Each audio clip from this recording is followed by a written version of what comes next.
लौटो ना तो एक आधा घंटा मेरे लिए दियो करो, जो भी एक आध दो व्यक्ति तुम्हारे संग हो उनके संग चर्चा कियो करो।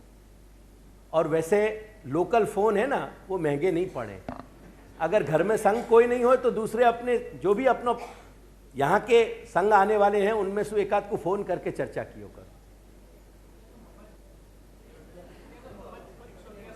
वही मैं कह रहा हूँ कि अब मैं और क्या कहूँ, मेरे महंगे कहने के शब्दन में थोड़ा तो व्यंग लगना चाहिए ना इनको। अब व्यंग नहीं महसूस करो तो मैं भी क्या करूं। चलो,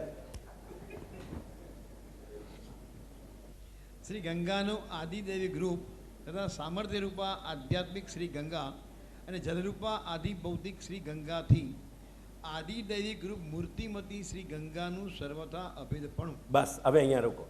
હવે બે વસ્તુ જ્યારે ક્લિયર કરી દીધી, આપણને તો ત્રિવિધ રૂપતા જોઈએ, કેમ કે પરમાત્મા પરબ્રહ્મ શ્રી કૃષ્ણના ત્રણ રૂપ છે, એક આદિદૈવિક, એક આધ્યાત્મિક અને એક આદિભૌતિક। અને આપણી પાસે ઉદાહરણ પણ એવો જ હોવું જોઈએ કે જેમાં ત્રણ રૂપતા હોય, ત્રિવિધ રૂપતા હોય। અન્યથા શું થશે કે દૃષ્ટાંત અને દાર્ષ્ટાંતિક, એટલે દૃષ્ટાંત એટલે જેનો એક્ઝામ્પલ છે અને દાર્ષ્ટાંતિક એટલે જેની બાબતમાં એક્ઝામ્પલ આપણે આપી રહ્યા છીએ, એમાં સમતા નહીં થાય। તેથી હવે બે વિચારો સ્પષ્ટ કરીને હવે ત્રીજો વિચાર ઇન્ટ્રોડ્યુસ કરે છે શ્રી મહાપ્રભુ કે હવે તમે સમજો કે આ પ્રમાણે જ્યારે બે રીતે આપણે અક્ષર બ્રહ્મને દાર્ષ્ટાંતિકમાં અને શ્રી ગંગાને દૃષ્ટાંતમાં આપણે સમજી ગયા, ત્યારે ત્રીજો રૂપ જેમ શ્રી ગંગાનો એક મૂર્તિમતી રૂપ છે, જે મૂર્તિમતીના રૂપના આપણા ત્યાં પુરાણોમાં વર્ણન આવ્યા છે અને ભગીરથ જેવા મહાપુરુષોને જેના દર્શન થયા છે, એવી જે દૈવી જે દેવમૂર્તિ એટલે મૂર્તિમતી ગંગા છે, એવી જ રીતે મૂર્તિમાન ભગવાન શ્રી કૃષ્ણ પણ બ્રહ્મની બાબતમાં સમજવા જોઈએ। अब अपन आगे चले, आगे बढ़ो उसके। तेथी श्री गंगानु आधिदैविक रूप तथा सामर्थ्य रूपा आध्यात्मिक श्री गंगा अने जल रूपा आदि भौतिक श्री गंगा थी आधिदैविक रूप मूर्तिमती श्री गंगानु सर्वथा अभेदपणु। अने ए त्रणेय अभिन्न छे। भगीरथे जो गंगाना जळथी श्री गंगा ने देवी रूपा मूर्तिमती गंगा ने जो भेद रूप मानी होत, जो भेद राखीने मन में एवा भेद राखीने के मूर्तिमती गंगा जुदी छे ने जलरूपा गंगा जुदी छे, तो कदीए त्रिकाल में पण भगीरथ ने श्री गंगानो साक्षात्कार न थयो होत। तेथी जे लोको अखंड दृष्टि राखशे आ सृष्टि माटे के आ सृष्टि ब्रह्मरूप छे अने आ सृष्टिने अस्तित्व आपनारो अक्षर ब्रह्म ए अमारा परमात्मा परब्रह्म श्री कृष्ण थी अभिन्न छे। अने आ रीते आप समस्त जगत ने क्रीड़ा रूप प्रकट करनारा अमारा मूर्तिमान नखशिख कोटिकंदर्प लावण्यमय अमारा स्वामी श्री कृष्ण छे। एवी रीते अभेद बुद्धि राखीने जे शरणागत जशे शरणागत थशे अने जे सेवा करशे एमने शरण मार्ग अने सेवा मार्ग भक्ति मार्ग सिद्ध थशे। अभेद बुद्धि राखीने चलो। आथी जे व्यक्ति आदिदैविक श्री गंगानी शास्त्र निर्दिष्ट प्रकारनी भक्ति पण जलरूपा गंगाना अभेदपणाथी करे अने जे व्यक्ति आध्यात्मिक श्री गंगानी विहित उपासना पण जलरूपा श्री गंगाना अभेदपणाथी करे त्यारे अने तो ज ते व्यक्तिने ते प्रकारनुं फळ मळे छे। Is it clear? હવે 7મો 8મો શ્લોક સમજી લો।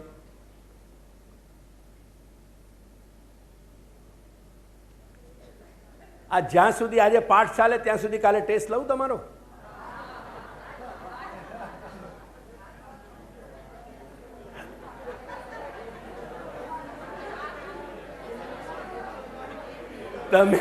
તમે એવા જવાબ આપશો ને કે મારો ટેસ્ટ થઈ જશે એમાં।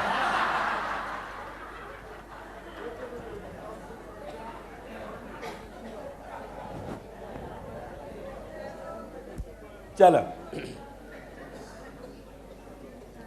हवे जो आज 14मो स्टेटमेंट है एना पहला तो चिन्ह तमे मने बताओ क्या थी क्या सुधी छे? तत्रैव थी लईने विशिष्यते बधाने देखाई रह्या छे ने? बस चलो તત્રૈવ, તત્રૈવ એટલે એ જળમાં જ, જે શ્રી ગંગાનો જળ છે એ જળમાં જ, તત્રૈવ, ત્યાંથી ભિન્ન નહીં. या लिए हमेशा ध्यान रखियो, यमुना जी क्योंकि पुष्टि को स्वरूप है, तो यमुना जी में सु उद्धृत जल, अगर मान लो श्री ठाकुर जी को झारी आरोग्य भयो अपन यहाँ भी ले आए तो यहाँ भी वो यमुना जल ही रहेगा, लेकिन गंगा जी के जल को वहाँ से निकाल के प्रयोग करेंगे ना तो वो महात्म संयुक्त नहीं रहेगा. प्रवाह में ही जब तुम सब विधान करोगे तभी वह को परिणाम फल मिलेगा, अन्यथा नहीं मिलेगा. ये याद रखिए. चलो, तत्रैव देवता, એ જળમાં જ અભિન્ન રીતે દેવતા મૂર્તિ, એ મૂર્તિમતી જે દેવતા છે એ ભક્ત્યા યા દૃશ્યતે ક્વચિત, એ કોઈકને દેખાય છે, કેમ કે દરેક ભક્ત બની શકતા નથી, દરેક વ્યક્તિમાં ભક્ત થઈ જવાની ક્ષમતા હોતી નથી, અને એ દરેકને દેખાતા દર્શન આપતા નથી. ક્વચિત ભક્ત્યા દૃશ્યતે, અને એ મૂર્તિમતી જે ગંગા છે એ શાસ્ત્રના વિધાન પ્રમાણે માત્ર ઉપાસનાથી નહીં મળે, પણ ઉપાસનાની સાથે શાસ્ત્રમાં બતાવેલી ભક્તિ કરવી પડશે ત્યારે મળશે. પરંતુ શાસ્ત્રોક્ત ભક્તિ, શાસ્ત્રમાં બતાવેલી ભક્તિ. ગંગાયાંચ વિશેષેણ પ્રવાહ ભેદ બુદ્ધએ, અને કહે છે કે એ ઉપાસના કે ભક્તિ તમને ક્યાં કરવી પડશે? ગંગાયામ, ગંગામાં જ, અને એ પણ વિશેષપણાથી એના પ્રવાહથી અભિન્ન માનીને. જ્યાં પ્રવાહ છે એ પ્રવાહમાં જ મહાત્મ્ય સંયુક્તા ગંગા બિરાજે છે આધ્યાત્મિક, અને ત્યાં જ મૂર્તિમતી ગંગા પણ બિરાજે છે. એ પ્રમાણે વિશેષપણાથી અભેદ માનીને એ તમને ઉપાસના કે ભક્તિ કરવી પડશે. તેથી પ્રત્યક્ષાસાન સર્વેશામ પ્રાકામ્યમ સ્યાત તયા જલે, અને એ મૂર્તિમતી ગંગા, કારણ કે દરેકને પ્રત્યક્ષ નથી હોતી, સર્વેશામ પ્રાકામ્યમ સ્યાત તથા તયા જલે, અને સર્વેશામ પદ છે ને એ બંને બાજુ લાગશે. બધાને એ પ્રત્યક્ષ થતી નથી, પણ બધાને એટલે ઉપાસકોને અને ભક્તોને બધાને એના કારણે જ, એ મૂર્તિમતી ગંગાના કારણે જ ભોગ અને મોક્ષ મળતા હોય છે. કારણ કે જે સામર્થ્ય રૂપા ગંગા છે એ સામર્થ્ય કોનું છે? મૂર્તિમતી ગંગાનું. જો આદિત્ય ગંગા ના હોય તો એ સામર્થ્ય ક્યાંથી આવે? તો એ સામર્થ્ય રૂપા ગંગા પણ મૂર્તિમતી ગંગાનો જ રૂપ છે. તેથી અંતતો ગત્વા ભોગ અને મોક્ષ આપનારું સામર્થ્ય, જે સામર્થ્ય આપે છે તે પોતે મૂર્તિમતી ગંગા તરફથી જ મળે છે. Is it clear? ચલો, તેથી વિહિતાચ ફલાદ તદ્ધિ, જો આ પ્રાકામ્યમ શબ્દ સમજાયો કે નહીં? પ્રાકામ તો પૂછવું જોઈએ ને તમને. એ તો કહ્યું ને પ્રત્યક્ષાસાન સર્વેશામ, અને સર્વેશામ પ્રાકામ્યમ સ્યાત, એ બંને બાજુ સર્વેશામ પદ લાગશે. પ્રાકામ્ય છે એટલે કામનાઓની પૂર્તિ. જે તે ઉપાસક અને જે તે ભક્તની કામનાઓની પૂર્તિ એ મૂર્તિમતી ગંગા વડે જ, તયા એટલે મૂર્તિમતી ગંગા વડે જ જલમાં જ થાય છે, જલથી બહાર નહીં.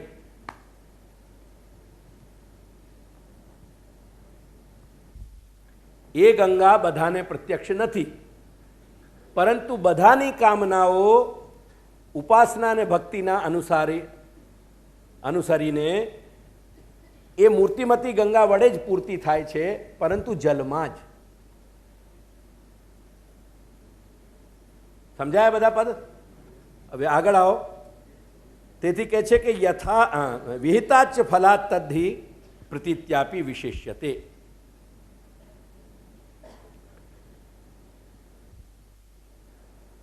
તેથી તે ગંગા, જે મૂર્તિમતી ગંગા છે, એ વિહિત ફલપણાથી અને પ્રતીતિ એટલે પ્રત્યક્ષપણાથી, વિહિત ફળનું દાન કરે છે એ મૂર્તિમતી ગંગા. મૂર્તિમતી ગંગા વિહિત ફળનું એટલે જે શાસ્ત્રમાં કહેલા છે તે પ્રમાણે ઉપાસના વગેરે કરવાથી જે ફળ આપે છે એ ફળ આપવાના કારણે અને પ્રત્યક્ષ દર્શન આપવાના કારણે આ બે કારણોથી એ મૂર્તિમતી ગંગાને પણ આપણે પૃથક રીતે ત્રીજા રૂપમાં સ્વીકારવી જોઈએ. વિશિષ્યતે એટલે વિશેષપણાથી ત્યાં બિરાજે છે.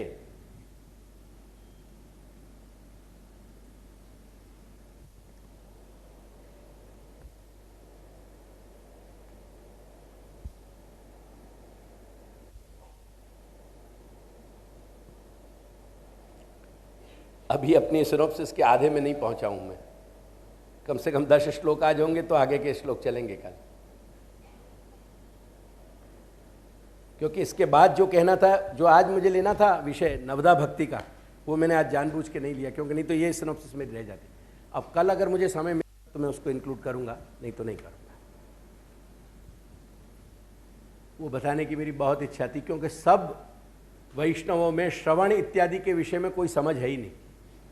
श्रवण वगैरेना, श्रवण स्मरण અને કીર્તનના ભેદ છે અને અધિકારીના ભેદથી અને એ અધિકારીઓની માં રહેલી મનોકામનાની દૃષ્ટિએ અને એમના માનસિક ભાવના કારણે શ્રવણ વગેરેનો પણ જે સ્વરૂપ છે એ બદલાઈ જશે અને તેથી ભક્તિનું સ્વરૂપ બદલાશે.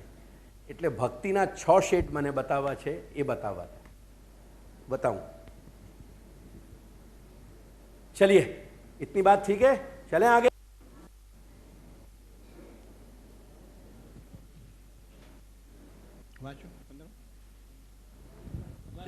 अर्धांगिनी हमको कहे कि आप महारथी की तरह जब बैठ जाओ फिर 4 घंटा या 6 घंटा पांव आपको छूटे पाड़ने की जरूरत नहीं पड़े.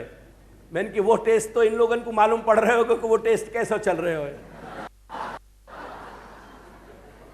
मेरे तो क्या है, घर में भी यूं ही बैठने की, तुम्हारे सबके कुर्सी की आदत है, तो सच्चो टेस्ट तो यहां हो कि कुर्सी वाले जब पलाथी बैठे.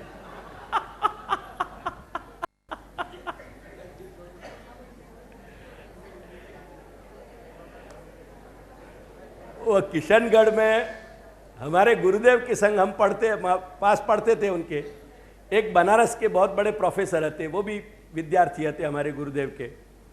तो मेरे और उनको दोनों उनको पाठ चलतो तो 18 घंटा पाठ चलतो हमारो. रात के 1:30 बजे 1 बजे पाठ निवृत्त होतो. 1:30 बजे मैं तो उठ के वहाँ छत थी अगासी पे, वहाँ छत पे मैं टहलतो.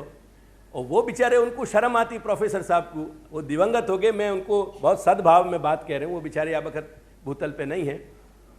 वो क्या है कि वो ऊपर एक और छत थी, अगासी थी, तो वहाँ सीढ़ी बहुत यूँ मुड़ के यूँ सीढ़ी ऊपर जाती, कोई को दिखती नहीं थी सीढ़ी.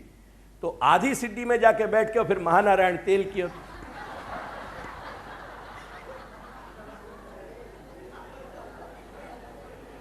तो मैं ये कहूँ कभी कभी श्रीमती को कि ये अपन बस्ताएं दे रहे हैं, या के साथ एक छोटी छोटी महानारायण की शीशियां और दे दे.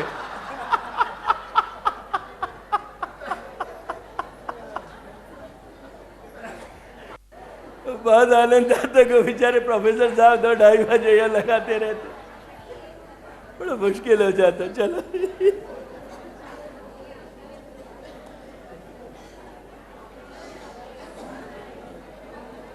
15वां पढ़ो. શ્રી ગંગાના દ્રષ્ટાંતનું 15મું ઉદાહરણ. શ્રી ગંગાના દ્રષ્ટાંતનું દાર્ષ્ટાંતિક પરબ્રહ્મ શ્રી કૃષ્ણ અને તેથી આ અક્ષર બ્રહ્મના દૃષ્ટાંત અને દાર્ષ્ટાંતિક બે શબ્દો તો ખ્યાલમાં છે ને તમારે. દૃષ્ટાંત એટલે એક્ઝામ્પલ, અને જેની બાબતમાં એક્ઝામ્પલ આપવામાં આવે એ દાર્ષ્ટાંતિક. શ્રી ગંગાના દ્રષ્ટાંતનું દાર્ષ્ટાંતિક પરબ્રહ્મ શ્રી કૃષ્ણ અને તેથી અક્ષર બ્રહ્મના સ્વરૂપોમાં સમન્વય અને પરમ કાષ્ટાપન્ન તત્વને પણ વાસ્તવિક શ્રી ગંગાના દ્રષ્ટાંતમાં દર્શાવ્યા અનુસાર ત્રિવિધ સ્વરૂપ જ સમજવું જોઈએ. ખ્યાલ આવ્યો? હવે જો એ જ વાત સમજાવી રહ્યા છે અહીંયા શ્રી મહાપ્રભુ આપણને કે યથા જલમ તથા સર્વમ. જે રીતે જળ છે ત્યાં ગંગાજીના દૃષ્ટાંતમાં, એવી રીતે સર્વમ એટલે આ સમસ્ત સૃષ્ટિ જે છે એને સર્વમ કહેવાયું. એટલે ત્યાં જે રીતે જળ પ્રત્યક્ષ છે એ રીતે અહીંયા જગત પ્રત્યક્ષ છે. ખ્યાલ આવ્યો? યથા જલમ તથા સર્વમ અને યથા શક્તા, જેમ ત્યાં શક્તિરૂપા ગંગા છે મહાત્મ સંયુક્તા, એમ અહીંયા બૃહત, બૃહત એટલે અક્ષર બ્રહ્મને જાણવું જોઈએ. એટલું સ્પષ્ટ દર્પણની માફક શ્રી મહાપ્રભુએ સમજાવ્યું છે. ખાલી સમજ મેળવવાની જ વાત છે. અને આ સમજ પૂર્વક તમે 5-10 દિવસ સિદ્ધાંત મુક્તાવલીનું પાઠ કરશો ને, બધી વસ્તુ તમારા હૃદયમાં સ્થિત થશે. કેમ નહીં થાય?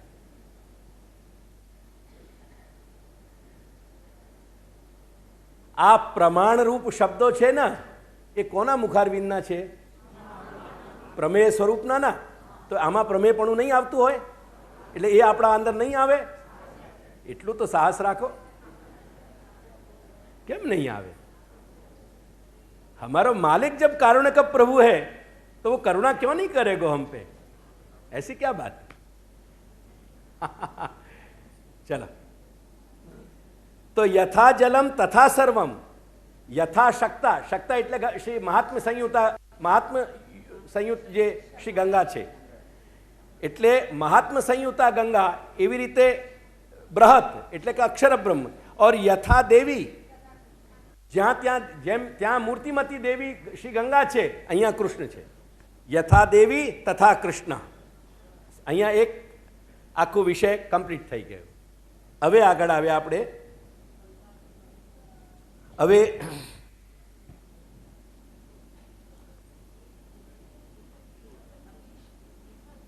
ઇહ ઉચ્યતે. હા, તત્રાપી એતદ ઇહ ઉચ્યતે. જે એ શ્લોકનો અર્થ ભાગ છે ને, એક ચરણ જે છે એને તમે છૂટું પાડી લો. 9મો, જ્યાં 9નો અંક લખી રહ્યો છે એ જે પાઠ છે, તત્રાપી એતદ ઇહ ઉચ્યતે, એને જુદા જુદા છૂટું પાડો. તત્રાપી એતદ ઇહ ઉચ્યતે, એવી રીતે 4 શબ્દ જુદા પાડી દો. તત્રાપી એતદ ઇહ ઉચ્યતે.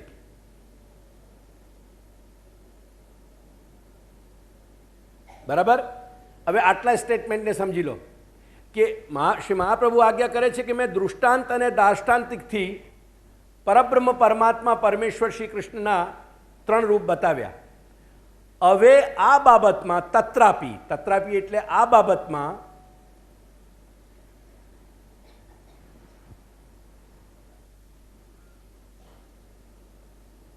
એતદ એટલે હવે હું જે કહેવા માંગુ છું તે, એતદ એટલે હવે હું જે કહેવા માંગુ છું, શ્રી મહાપ્રભુ કહેવા માંગે છે એટલે કે હવે હું જે કહેવા માંગુ છું તે, ઇહ એટલે આ પ્રસંગમાં, ઇહ એટલે આ પ્રસંગમાં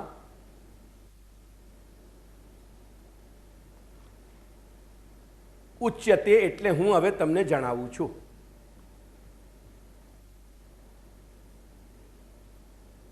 ક્લિયર? લખાઈ ગયું? આગળ વધો.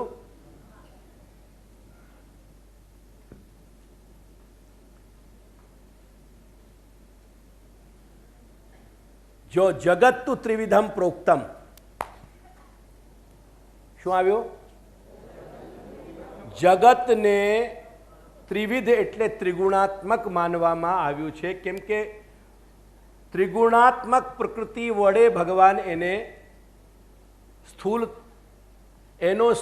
સર્જન ત્રિગુણાત્મક પ્રકૃતિથી શ્રી પ્રભુ કરે છે.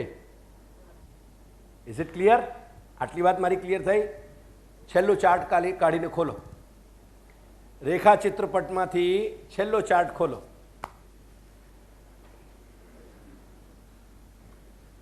આપણે શું કઈ પંક્તિ સમજી રહ્યા છે પહેલા એ સ્મરણ કરી લો, પછી ફરી સ્મરણ નહીં કરાવવું. જગત્તુ ત્રિવિધમ પ્રોક્તમ, આટલું યાદ રાખજો બિલકુલ.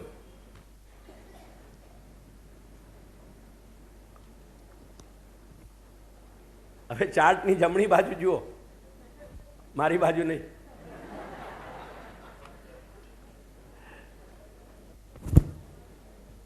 ચાર્ટની જમણી બાજુ જુઓ અને એની નીચે સાઈડ ઉપર આવો.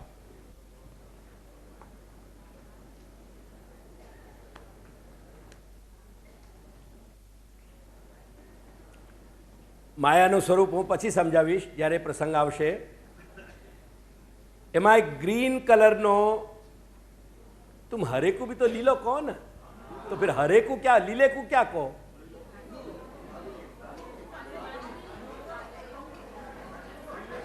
एक मिनिट તમારા બધાના પ્રતિનિધિ રૂપ ઘનશ્યામભાઈથી પૂછી લઉં છું, શું કહેવાયું આ? હરાને તમે ગ્રીન ને તમે લીલું કહો, તો પછી नीले को क्या कहते हो? એ બ્લુ તો ઇંગ્લિશમાં થયું. બસ હવે ધ્યાન રાખીશ, વાદળી અને લીલું. એટલે અહીંયા આ લીલું સર્કલ છે, એક વર્તુળ છે. વાદળી આમાં છે નહીં તો વાદળીની વાત કરે.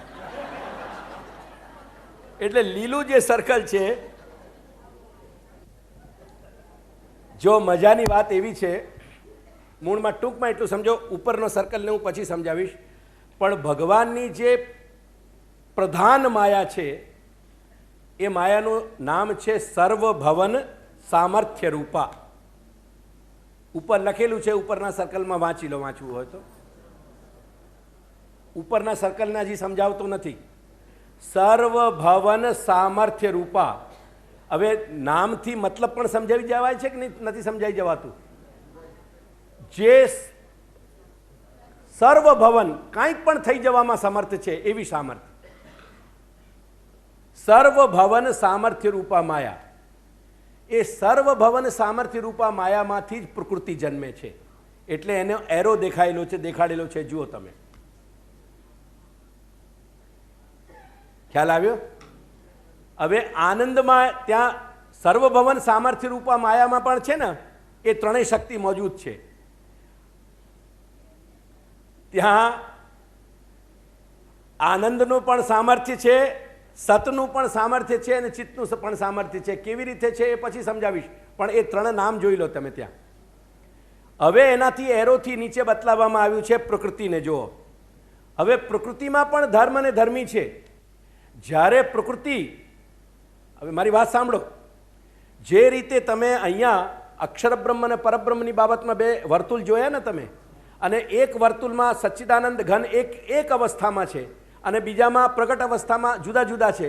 એવી જ રીતે પ્રકૃતિ જ્યારે એની મૂળ અવસ્થામાં છે ત્યારે એ પણ સત્વ રજ અને તમની એક અવસ્થા છે, ઘનીભૂત.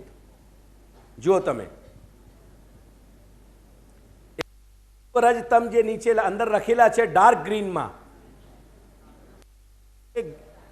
એ જગ્યાએ સત્વરજ તમ છૂટા આવ્યા.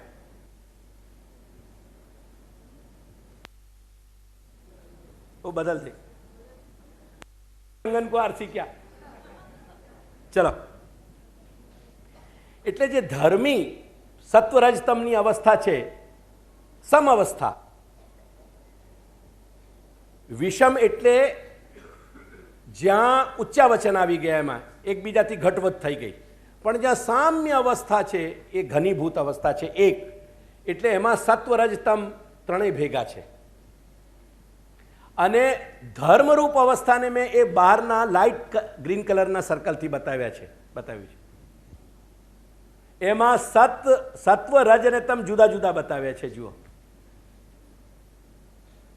અને તેથી એના નીચે ધર્મ લખ્યું છે અને અંદર ધર્મી પણ લખ્યું છે. आप प्रकृति ने समझी लो. ये माया को चार्ट जो है ना, या कि मनोरथी जो है, माया की मनोरथी नहीं, कृष्ण को समझने के लिए माया की मनोरथी हमारी श्रद्धा है. ये डॉक्टर कन्नू भाई की पत्नी या श्रद्धा के मनोरथ से ये बात चार्ट बने हुए, नहीं तो ये चार्ट नहीं बनता. या कि बहुत दिनन की मांगनी हती, तो मैंने क्या कब के आपको माया बिल्कुल विजुअल बना के समझा देंगे. बहुत माया समझने की इच्छा है.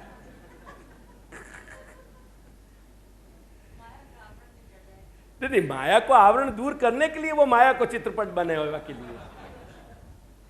ख्याल आया कि नहीं? चला, एक देखो आनंद की बात. जैसे भगवान में 6 ऐश्वर्य धर्म है कि नहीं, ऐश्वर्य वीर यशस्वी ज्ञान वैराग्य, ऐसे 6 की 6 या प्रकृति में भी है. ये अपन को श्री महाप्रभु ही बतावे. અસલમાં આ જગતનું ઉપાદાન કારણ, એટલે જેમ કુંભાર માટીના બર્તન બનાવે તો એનું ઉપાદાન કારણ માટી હોય છે, એવી રીતે આ જગતનું મૂળમાં ઉપાદાન કારણ બ્રહ્મ જ છે, પણ પ્રકૃતિ પણ બ્રહ્મમાંથી જ આવે છે ને, અને પરંપરાગત પછી પ્રકૃતિ એનું કારણ બને છે, એટલે પ્રકૃતિ ઉપાદાન કારણ છે બની છે આ સંપૂર્ણ સર્જનનું, એ એનું ઐશ્વર્ય છે. જો આપ વાંચો નંબર 1 ઉપર લખ્યું છે, આખા બ્રેકેટ બનાવીને મેં ત્યાં નીચે.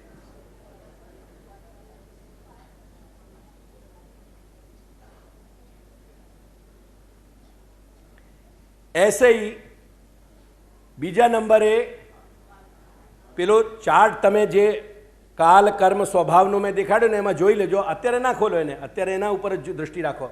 एमां प्रकृति जे छे ए कालथी हीन नथी, कालना समकक्ष छे. काल जेवो ज सामर्थ्य प्रकृति पण धरावे छे. ए प्रकृतिनुं वीर्य छे, सामर्थ्य छे कि ए कालथी नीचे नहीं पण कालनी समकक्ष है. काल तत्वना समकक्ष है.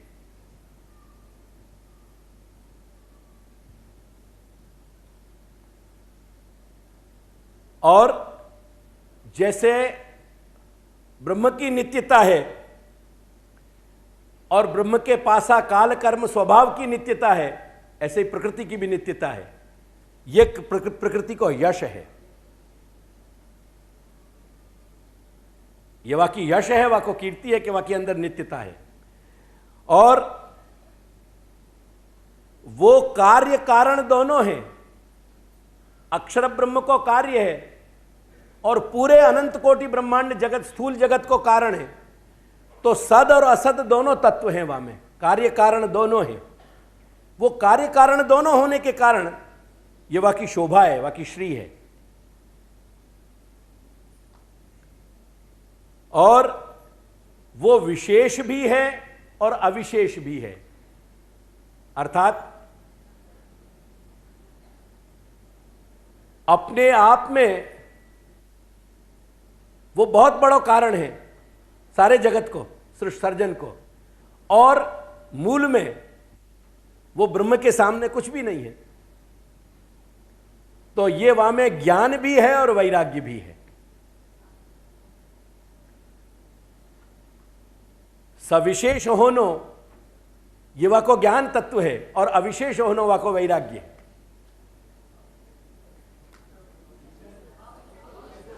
अविशेष होनो वाको, सविशेष होनो वाको ज्ञान है और अविशेष होनो वाको वैराग्य. हाँ,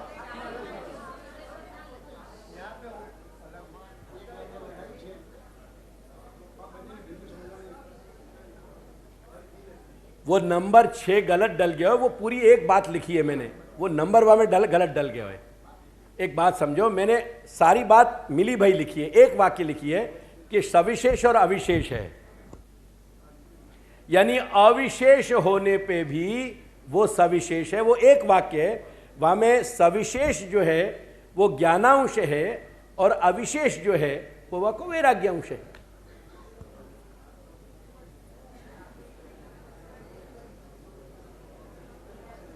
ठीक है, बस बस बात नहीं, लिखना है तो नीचे कागज पे तुम लिख लो, वो चार्ट को मत बिगाड़ियो.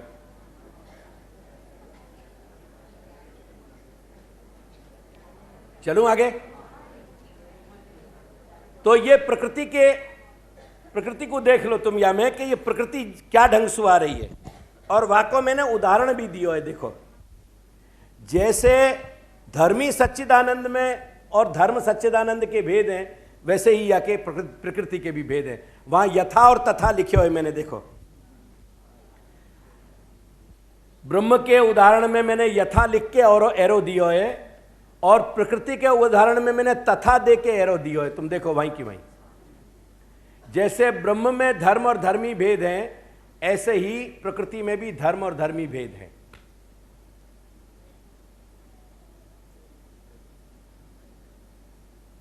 ठीक है.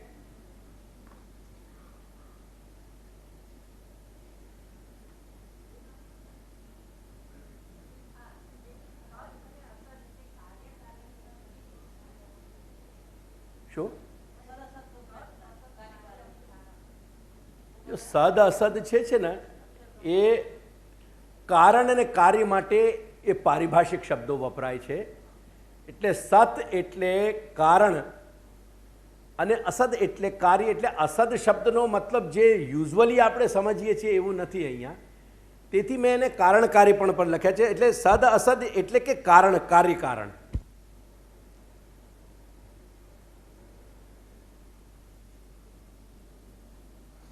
એ સદ અસદ શબ્દ છે ને, કન્ફ્યુઝન આપતા હોય એને હમણાં ડ્રોપ કરી દો.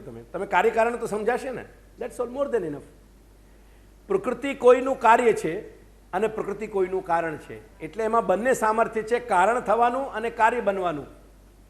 મારી વાત સમજાઈ રહી છે ને? એટલે કારણ બનવાનું એ સામર્થ્ય છે અને કાર્ય બનવાનું એ સામર્થ્ય છે, થઈ જવાનું. એટલે કારણ અને કાર્ય બંને હોવાનું એમાં યશપણું છે. अरे એટલે એને એનું શ્રીપણું એટલે शोभापणुं. सॉरी, अब ये प्रकृति की बात इतनी समझ में आ गई नहीं? यहाँ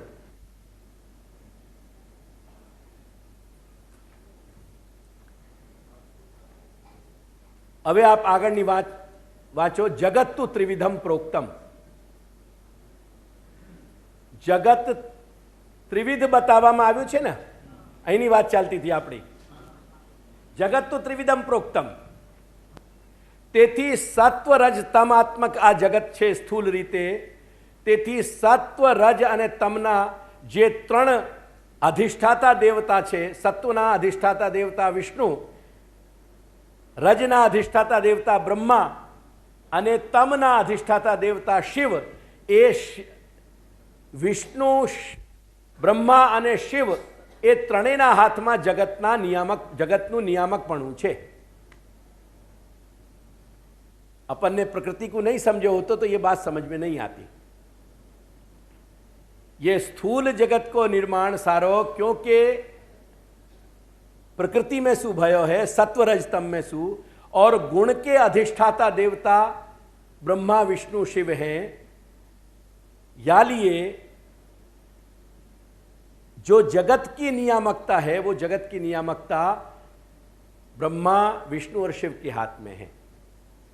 शिव ब्रह्मा विष्णु कहो या कोई भी ऑर्डर में कह लो. इतनी बात मेरे ख्याल में आई आपको? ये यहां तक की बात हो गई. जगत्तु त्रिविधम प्रोक्तम ब्रह्म विष्णु शिवाः ततः. ब्रह्मा रजोगुण के अधिष्ठाता हैं. ब्रह्मा रजोगुण के अधिष्ठाता हैं, विष्णु सत्वगुण के अधिष्ठाता हैं, शिव तमोगुण के अधिष्ठाता हैं. और क्योंकि तीनों गुण की ये जगत की सृष्टि है, या लिए जो लोग जागतिक, जो सांसारिक ढंग से रह रहे हैं, यानी जो परमात्मा कृष्ण की उपासना नहीं कर पा रहे हैं, ऐसे प्राकृत लोगन को जो नियमन है वो नियमन भी ब्रह्मा विष्णु और महेश के हाथ में है, शिव के हाथ में है. वाकु कृष्ण सीधे सीधे अपने सत्ता के अंदर नहीं लेवे. जैसे तुम्हारी सेंट्रल गवर्नमेंट और स्टेट गवर्नमेंट, कुछ एम्प्लॉयज ऐसे हैं जो सेंट्रल गवर्नमेंट से अगर कंसर्न हैं तो उनके ऊपर स्टेट गवर्नमेंट की सत्ता नहीं चलेगी. ख्याल आ गया?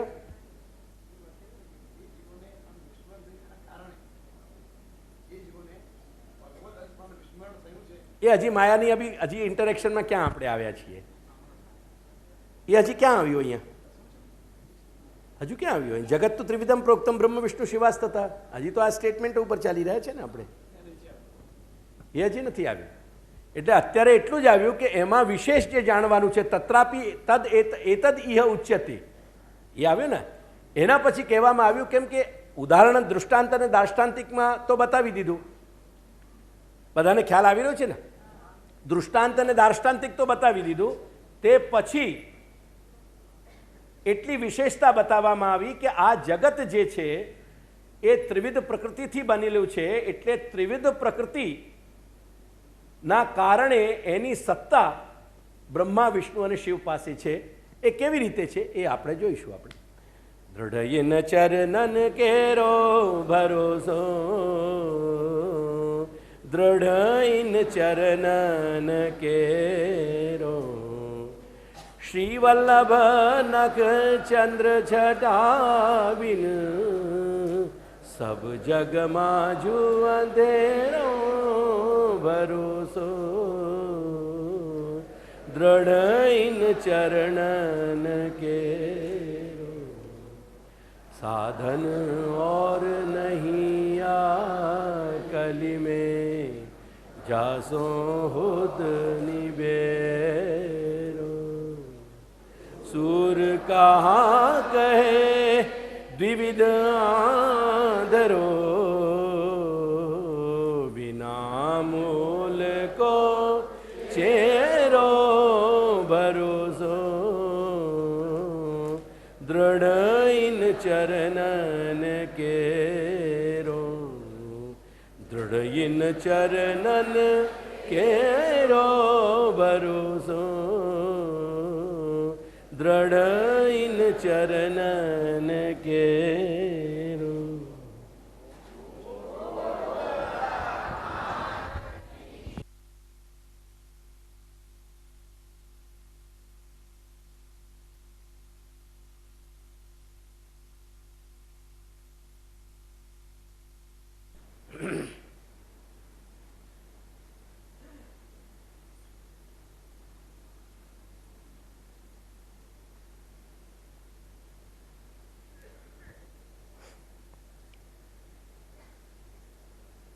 સચ્ચિદાનંદનો સ્વરૂપ જે આપણા ત્યાં બતાવવામાં આવ્યો છે એ સચ્ચિદાનંદ શબ્દ સાથે બીજો પણ એક વાક્ય તમે અવારનવાર સાંભળ્યો હશે, એ થોડીક સમજૂતી આવી જાય એટલે ગુજરાતીમાં કહી રહ્યો છું. આનંદ માત્ર કરપાદ મુખોદરાદી સર્વત્ર ચતુર્ભેદ વિવર્જિતાત્મા. ખાસ કરીને એટલું ટૂંક તમને એક પહેલું ચરણ યાદ હશે કે આનંદ માત્ર કરપાદ મુખોદરાદી, એનો મતલબ આપ શું સમજો છો? એક જ જણ કહો કોઈ મને, અને બધા સંમત હોય એ અર્થ સાથે તો કહેજો કે હા અમને આજ સમજાયું છે. આપકો ઘનશ્યામભાઈ. સત પણ આનંદરૂપ છે, ચિત્ત પણ આનંદરૂપ છે. પહેલા એક આનંદની, આનંદ માત્ર કરપાદ મુખોદરાદી, એનું મિનિંગ શું? પ્રભુનું બધું જ આનંદરૂપ છે. એટલે પ્રભુના જે કંઈક શ્રીહસ્ત ચરણ બધું જ આનંદ, ઉદર મુખારવિંદ શ્રીમસ્તક ઇત્યાદિ જે કંઈક પ્રભુના અવયવ છે એ શ્રી પ્રભુના અવયવ આનંદ ઘન સ્વરૂપ છે. બરાબર ને? હવે બંને વાક્યોને સામે રાખો, સચ્ચિદાનંદ અને આનંદ માત્ર કરપાદ મુખોદરાદી. મૂળમાં પરબ્રહ્મનું સ્વરૂપ પરમાનંદ રૂપતાનું છે. સત અને ચિત્ત આપણને સમજ પડી શકે અખંડ બ્રહ્માંડ, જે અખંડ અનંત કોટી બ્રહ્માંડ છે, એ જે અખંડ સર્જન છે, અખંડ સૃષ્ટિ છે, એની પ્રક્રિયાને, એના પ્રોસેસને, અખંડ સર્જનના સ્વરૂપને આપણે સમજી શકીએ એના માટે એ બે નામ આપણી પાસે છે, સત અને ચિત્ત. કેમ કે જે પ્રક્રિયા, જે ફંક્શન જડરૂપ સૃષ્ટિમાં થઈ રહ્યો છે એ ક્યાંથી આવી રહ્યું છે, જે પ્રક્રિયા આપણા જેવા ચૈતન્ય જીવોમાં થઈ રહી છે એ પ્રક્રિયા ક્યાંથી આવી રહી છે, એ બંને પ્રક્રિયાને સમજાવવા માટે એ બે સત અને ચિત્ત પદ આપણને સમજાવવામાં આવ્યા છે. એ સચ્ચિદાનંદ શ્રુતિનો જ સ્વરૂપ વાક્ય છે, એટલે એ નિત્ય રીતે પ્રગટ થયું છે, એ કોઈએ ઘડ્યો નથી એ વાક્ય, પણ મૂળમાં એ સત અને ચિત્ત પણ આનંદનો જ સ્વરૂપ છે. એટલી વાતની સ્પષ્ટતા સમજી લો તમે. સત અને ચિત્ત એ આનંદથી કાંઈ જુદા નથી. એક વાતને સમજો, મારી વાત ખ્યાલ આવી રહી છે? એનો એક મેડિકલ દાખલો આપું. જે આપણા વાઇટલ ઓર્ગન્સ કહેવાય, હાર્ટ, કિડની, લંગ્સ, એ બધા આપણા દેહના અંતર્ગત એક સંપૂર્ણ એક તંત્રની રીતે કામ કરે છે, અને એ બધા જ આપણા જીવન માટે, જીવન ટકી રહે એના માટે એની એ બધા જ અંગોની સ્વસ્થતા જરૂરી છે. પરંતુ જ્યારે આપણે ચૈતન્ય પ્રાણીને, મનુષ્યને એક મનુષ્ય તરીકે સંજ્ઞા આપીએ છીએ ત્યારે આપણા કંઈક આવા ટુકડાઓમાં કે આવા પીસમીલ એપ્રોચથી જુદા જુદા અવયવોનું નામ નથી લેતા કે જે અવયવો પર એનું જીવન ટકી રહ્યું છે. એક જીવંત વ્યક્તિને આપણે જીવંત વ્યક્તિ જ કહીએ છીએ. એટલે એક ઉદાહરણ આપું છું ખાલી માત્ર દૃષ્ટાંત સમજવા માટે. તો એક જીવન જેને કહીએ આપણે, જે ધબકારા લેતો જીવન હોય, એકદમ સ્વસ્થ જે જીવંત પ્રક્રિયા, જે મનુષ્યનો વ્યવહાર હોય, એ જીવંત પ્રક્રિયામાં જેમ પ્રાણ એટલે જીવન ટકાવનારા એવા પ્રધાન કે પ્રમુખ અવયવો કાર્ય કરી રહ્યા છે, પરંતુ એ બધા જ અવયવો અંતતો ગત્વા જીવંત પ્રાણવાયુથી સંપાદિત થઈ રહ્યા છે. એ કંઈ પ્રાણવાયુ વગર સંપાદન, એમનું કાર્ય સંપાદન નથી થઈ રહ્યો. એટલે જે મુખ્ય પ્રાણ ધારણ શક્તિ છે એના આધારે જ એ બધી વ્યવસ્થા ચાલી રહી છે. ઉદાહરણની સંપૂર્ણ વ્યવસ્થા હું બ્રહ્મની સાથે નથી કરી રહ્યો દાર્શનાંતિકમાં, પણ એટલી વાત સમજાવવા માગું છું કે જે સત અને ચિત્ત છે એ આપણને જાગતિક કે સર્જનની સમસ્ત પ્રક્રિયાને સમજવા માટે કે સમજાવવા માટે ભગવતી શ્રુતિ આપણને કહી રહી છે. બાકી મૂળ પરબ્રહ્મનો જે સ્વરૂપ છે એ પરમાનંદ ઘન કે આનંદ ઘન સ્વરૂપ છે. એટલું આપણે સમજી લઈશું તો આખી વાત આપણને એક સૂત્ર રૂપમાં સમજાઈ જશે. બાકી તો કહેવા માટે ઘણું છે, જાણવા માટે ઘણું છે. આપ મને સમય આપતા રહો અને હું પ્રયાસ કરીશ કે શ્રી દાદાજીની કૃપાથી આપને સમજાવતો રહું. પરંતુ એટલું સમજવાનો પ્રયાસ કરો કે સત અને ચિત્ત કાંઈ જુદા પાસા નથી, એ આનંદના જ પાસા છે. આટલું સમજી લેશો તો આપને વાત આખી સમજાઈ જશે. બોલો બોલો. એ પ્રકૃતિના ચાર્ટ ઉપર હું આવીશ, હું સમજાવીશ કે એનો શું પ્રક્રિયા છે. બોલો બોલો બોલો ત્યાંથી. હા, માઇક આવી જાવ તો. માયાવાળા ચાર્ટની અંદર આપે જે કહ્યું કે આનંદ, સત અને ચિત્ત ત્રણેય એક જ છે, છતાં બીજામાં જે ધર્મભૂત આનંદની જે અક્ષરબ્રહ્મની વાત કરવામાં આવી છે ત્યાં સત અને ચિત્તનો જે કલર છે એ થોડોક ફેડ. અગેન મારી વાતને સમજવાનો પ્રયાસ કરો કે સત અને ચિત્તમાં જે વાદળી કલર ઓછો દેખાડવામાં આવ્યો છે એ માત્ર એટલા માટે બતાડવામાં આવ્યો છે, દેખાડવામાં આવ્યો છે કે આપણે સમજી શકીએ કે આનંદને ડોમિનેન્ટ કરનારી કોઈ આસ્પેક્ટ નથી. આનંદને કોઈ વસ્તુ, કોઈ પણ તત્વ ગૌણ ના બનાવી શકે, પરંતુ આનંદ જ બધા ઉપર સામ્રાજ્ય, આનંદનો જ સામ્રાજ્ય છે. એ આનંદ થકી જ સત પણ સત છે અને આનંદ થકી જ ચિત્ત પણ ચિત્ત છે.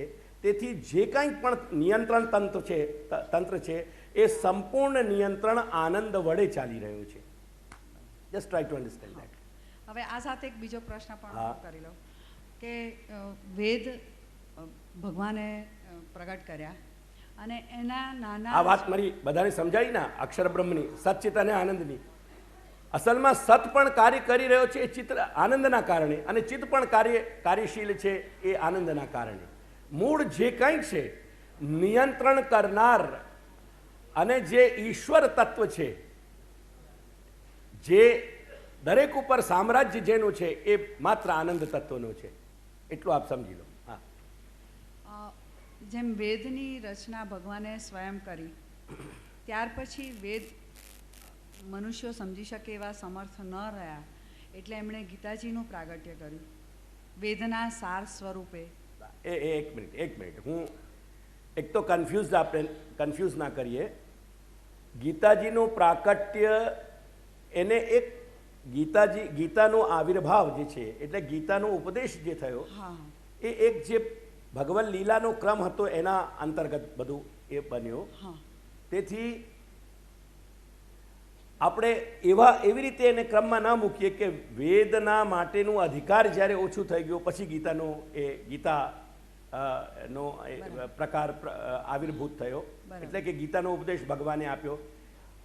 કારણ એટલું જ છે કે આ જે કંઈક ઉપદેશો છે, ગીતાના ઉપદેશ હોય કે બ્રહ્મસૂત્રમાં કહેલા નિર્ણયો હોય, બ્રહ્મસૂત્રમાં બતાવેલા નિર્ણયો, અથવા વેદના શ્રુતિ વચનો હોય, શ્રુતિ મંત્ર વચન જે કહીએ આપણે, એના જે 5 વિભાગ છે વાક્યોના, એટલે 5 પ્રકારના વાક્યમાં જે કંઈ કહેવાયું છે, ગીતામાં જે કંઈ કહેવાયું છે અને છેવટે ભાગવતમાં જે કંઈ કહેવાયું છે, એ બધું જ નિત્ય સનાતન સત્ય છે.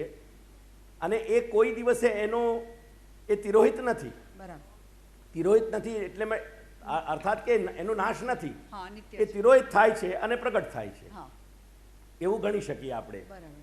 એટલે તમારા પ્રશ્નમાં જે છેલ્લો પ્રશ્ન છે કે ભાગવત કેમ પ્રગટાવ્યો, હા એનું કારણ પોતે શ્રીમદ ભાગવતમાં જ આપેલું છે. જ્યારે વ્યાસજીને ભગવાન વ્યાસે જ્યારે સમસ્ત શાસ્ત્રોના પુરાણોની રચના કરી દીધી અને વેદોના વિભાજન કરી લીધા, આટલો એક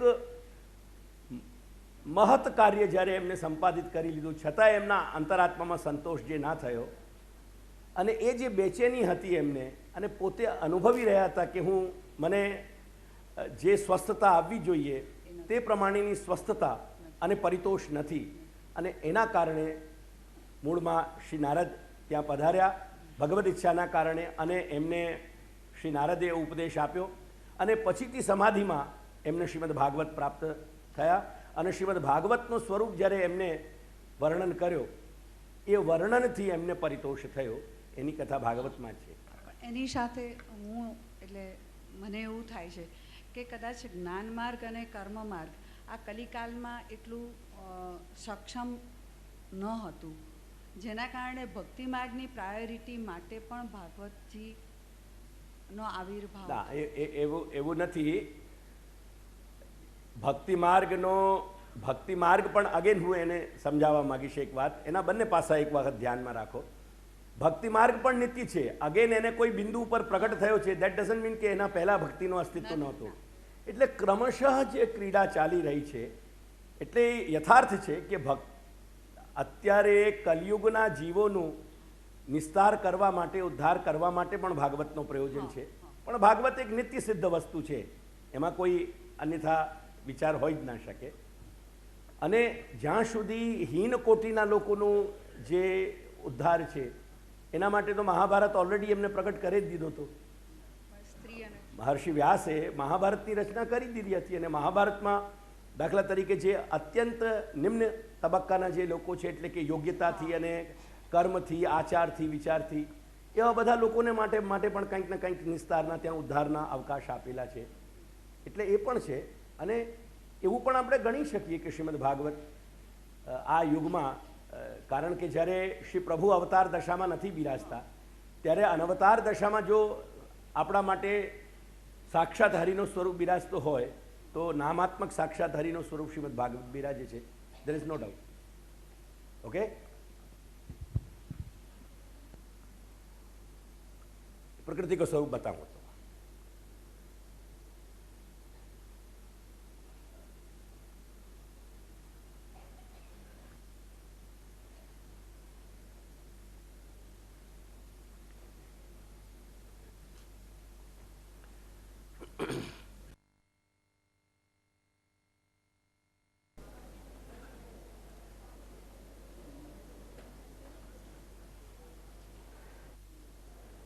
और 11.5 श्लोक तक पहली एक बात मेरी समझ के लिख लो, वहाँ एक पॉइंट मुद्दा, 11.5 श्लोक तक उत्तम अधिकार की बात है. क्योंकि मैं अब इन अधिकारों को भी विभाजन आप सब लोगों को समझाऊंगा.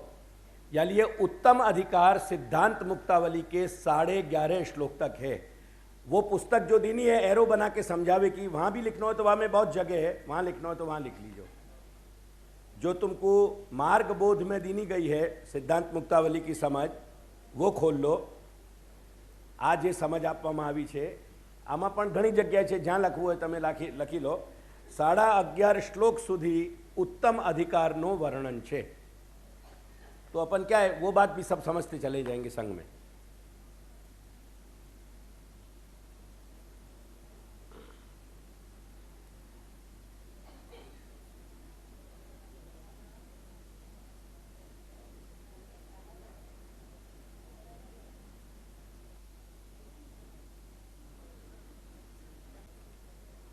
ये 9 श्लोक तक मुझको 2-3 महत्वपूर्ण बात बतानी है, पर वहाँ में जो बहुत ही ज़रूरी हैं वो पहले 2-3 बात मैं कहूँगा. एक आध दो बात और भी मुझको कहनी है, वो at the end of the session अगर अपने पास अवकाश और समय होगा तो मैं वो भी कहूँगा.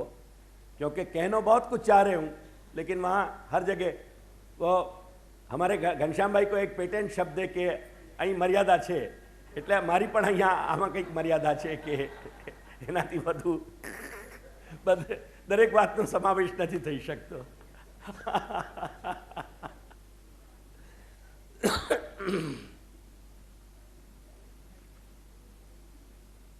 જો સૌથી પહેલા પ્રથમ શ્લોકના ક્રમથી આપણે ચાલીએ 9 શ્લોક સુધી.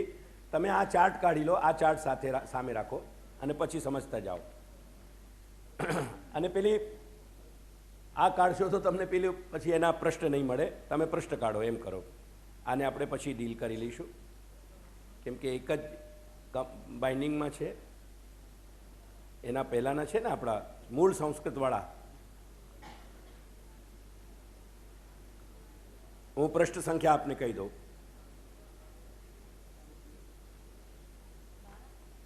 नहीं मैं कहूँ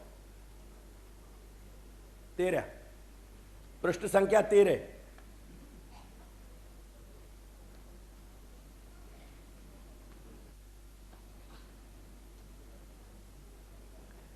સૌથી પહેલા શ્રી પ્રભુચરણની ઉપરની 2 પંક્તિઓ આપણે જોઈ લઈએ. પૃષ્ઠ 12 अरे 13 पृष्ठ 13 तुम्हारो. सबसे ऊपर की पंक्ति है अतएव, बराबर है. ये श्री प्रभुचरण के शब्द हैं, श्री विठलनाथ प्रभुचरण के.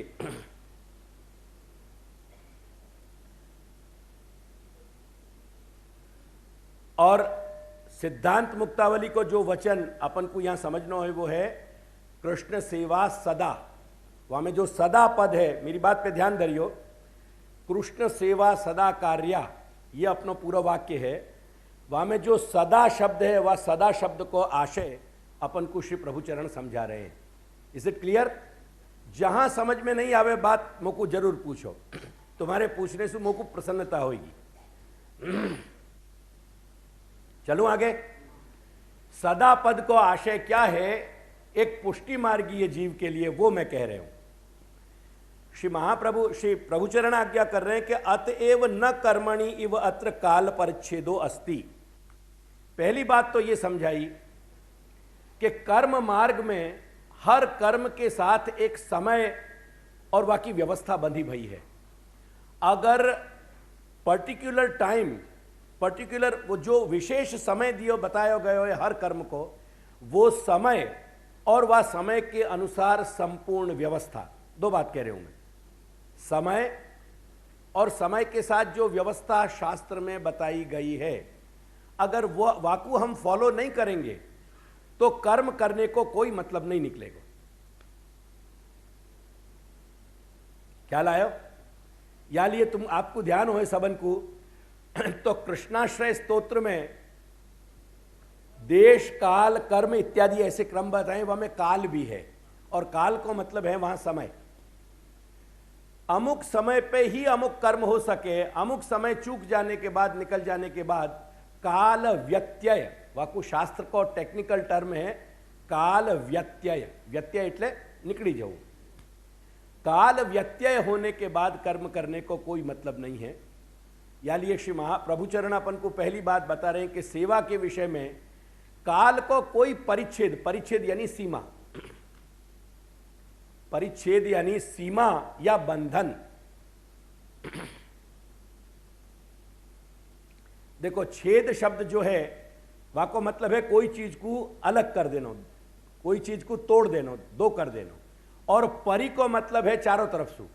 तो चारों तरफ से कोई चीज को अलग कर देना वहां को मतलब है परिच्छेद. तो काल को परिच्छेद यहां नहीं है. अब क्या आज्ञा कर रहे हैं? दूसरी पंक्ति नीचे देखो, थोड़ी व्याकरण की बात है, वो भी मेरी बताने की बहुत इच्छा है. क्योंकि जब व्याकरण जैसी कोई चीज आवे तो मेरे अंदर से थोड़ी ही एक अकुलाहट होवे कि ये बात कहूं कहूं कहूं. वो बेचैनी मेरी बढ़े, पर वह बेचैनी पे मैं संयम करूं कि व्याकरण की चर्चा करके अभी आधा घंटा निकालना ये उचित बात नहीं. तो अपन मूल मतलब की बात, यानी मतलब की बात ये है कि बात दूध की भी नहीं है, बात दही की भी नहीं है, बात छाछ की भी नहीं है, बात सिर्फ माखन ही माखन की है. अगर माखन को तुम वास्तव में भोग कर सके और वाकू पचा सके तो मैं छाछ सु संतोष करके बहुत बड़ो भाग्यशाली अपने आप को मानूंगा, प्रोवाइडेड तुम वाको भोग कर सको और वाकू पचा सको। बस बात इतनी सी है मेरी। मैं खट्टी छाछ पी के भी मिठास अनुभव करूंगा अगर तुमको मैं सबन को माखन खवा सको तो। जो तुम ऊपर बैठे हो वो और जो नीचे बैठे हैं वो सब मेरे लिए सब संबोधन का विषय है। तो देखो अब यहां दूसरी बात क्या कह रहे हैं श्री प्रभुचरण, तद अकरणे, नीचे की पंक्ति है एना नीचे एग्जैक्टली मड़ी गई, तद अकरणे मिली, तद अकरणे प्रत्यवायी भवति इति भावो ज्ञाप्यते। वो जो कार्य सदा, कार्य सदा की बात हो गई, अब कार्य की बात है। सदा के द्वारा बताया कि यहां काल को कोई बंधन नहीं है, लेकिन भक्त और भगवान की एडजस्टमेंट जरूरी है। अगर हम कोई कारण से ठाकुर जी की सेवा अनुकूल समय पे नहीं कर पा रहे हैं तो ठाकुर जी को, हमारे सेव्य को और हमारो सेवक को कहीं समय एक बैलेंस पे आना चाहिए। ऐसा नहीं होना चाहिए कि हम अपनी साधन अवस्था में अपने लौकिक तंत्र को बिगाड़ बैठे कोई कारण से, और लौकिक तंत्र की कीमत पे हम ठाकुर जी को कष्ट प्रदान करें, ये दोनों बात नहीं होनी चाहिए। श्री ठाकुर जी को सुख और हमारी लौकिक व्यवस्था दोनों में एक संतुलन आना चाहिए। एक बात मेरी समझियो, श्री महाप्रभु के मार्ग के कुछ प्रमाणभूत बातें समझा रहे हूं कि इनको समझियो। महाप्रभु अपना लौकिक जीवन कहीं अस्त व्यस्त नहीं करना चाह रहे हैं, तो सेवा के नाम पे कोई तोड़फोड़ नहीं चाहिए। सेवा की बात को बहुत संतुलित होकर के समझो, परंतु लौकिक को मतलब यह नहीं है कि लौकिक की कीमत पे अपन प्रभु को कोई भी प्रकार को कष्ट दें। तो भगवत सुख और अपने लौकिक की कहीं एडजस्टमेंट सुविधा, वह सबको दोनों को एक संतुलित पॉइंट पे लाओ और आनंद सुसेवा करो। ये अपन सदा को अर्थ लेंगे। अब अपन कार्य को अर्थ लें। कार्य को मतलब क्या है कि तदाकरणे, यदि हम पुष्टि मार्गीय जीव हैं और यदि हम भक्ति मार्ग के हैं, हम शरण मार्ग को बीज भाव की बात अभी मैं नहीं कर रहे हूं क्योंकि यह सत्र में वह को समय नहीं मिले। मेरी तैयारी हती लेकिन मैं बाकी बात नहीं करूंगा। मेरी बहुत इच्छा थी कि मैं भक्ति मार्ग और प्रपत्ति मार्ग दोनों समझाऊं, परंतु प्रधानता क्योंकि सेवा के सत्र की है, यानी मैं सेवा के आनुषंगिक एक पृष्ठभूमि सिद्धांत मुक्तावली पूरी स्पष्ट करना चाह रहे हूं। क्योंकि सेवक को अगर सेवा करने वाले ने सिद्धांत मुक्तावली नहीं समझी तो वह की सेवा आगे नहीं बढ़ सके। यह मेरी बहुत दृढ़ मान्यता है और यालिए मैं आपको समझा रहा हूं। यालिए अगर भक्ति मार्ग ये बीज भाव है, अगर हम सेवा मार्ग के अनुयायी हैं पुष्टि मार्ग में, तो हम सेवा नहीं करेंगे तो शिव प्रभुचरण आज्ञा कर रहे हैं कि तद अकरणे, सेवा नहीं करने की स्थिति में प्रत्यवायी भवती। देखो प्रत्यवाय शब्द नहीं है, प्रत्यवायी है। जैसे तुमने श्रोतार्थी रखो है ना, ऐसे ही व्यक्ति को बोध है। वहां केवल वस्तु का बोध नहीं है। प्रत्यवाय को मतलब है पाप और प्रत्यवायी को मतलब है पापी। प्रभुचरण क्या कह रहे हैं कि अगर हम सेवा के जीव हैं और सेवा नहीं कर रहे हैं तो हम पापी हैं, तो हम पापी हैं। यानी ये कह रहे हैं कि प्रत्यवायी भवति इति भावो ज्ञाप्यते। ये भाव बतायो है कार्या शब्द सु। कृष्ण सेवा सदा कार्या, वो कार्या को मतलब है कि अगर हम भक्ति मार्गीय हैं, अगर सेवा को बीज भाव है और अगर हम सेवा नहीं कर रहे हैं तो हम प्रत्यवायी बन जाएंगे। क्लियर? वाकु कार्य शब्द के साथ कहीं भी एक चिन्ह लगा के अपना समझ लो तुम वाकु। अब यही बात को अपन थोड़ा नीचे समझेंगे।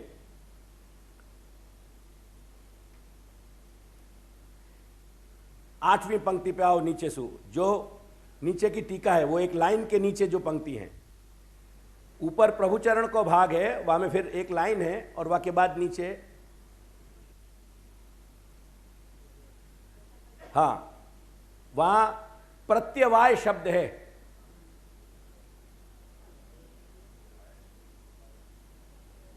7वीं लाइन में मिल गया? बोलूं? देखो, प्रत्यवायस्य पातकत्वेन, श्री पुरुषोत्तम जी अपन को क्या समझा रहे हैं कि प्रत्यवाय को मतलब है पातक, पातक यानी पाप। और आपको मिली कि नहीं पंक्ति? सबको मिल गई? प्रत्यवाय को मतलब है पातक, और पातक को मतलब है कि भक्ति मार्गात भ्रष्येत। वो पाप को परिणाम क्या आएगा कि भक्ति मार्ग ये जीव अगर सेवा नहीं करेगा तो वो भक्ति मार्ग से भ्रष्ट हो जाएगा। भ्रष्येत शब्द है, देखो वहां, भ्रष्येत इति भावो ज्ञाप्यते। या लिए पुरुषोत्तम जी, श्री पुरुषोत्तम चरण अपन को कह रहे हैं कि देयरफॉर, पंक्ति को देखो, तथा च, तो अपन को क्या करना चाहिए? वो कह रहे हैं कि स्वस्मिन, स्वस्मिन यानी पोतानामा, खुद में। पंक्ति दिख रही ना सबको? खुद में भगवत दासत्वम अनुसंधाय, स्वयं में भगवत दास को, दासपने को अनुसंधान करके अपन को अपने लिए अनुसंधान करना रखना चाहिए हमेशा कि मैं भगवत दास हूं। और या लिए सेवायांच स्वतंत्र पुरुषार्थत्वम आवश्यक दास धर्मत्वंच अनुसंधाय, सेवा मेरो स्वतंत्र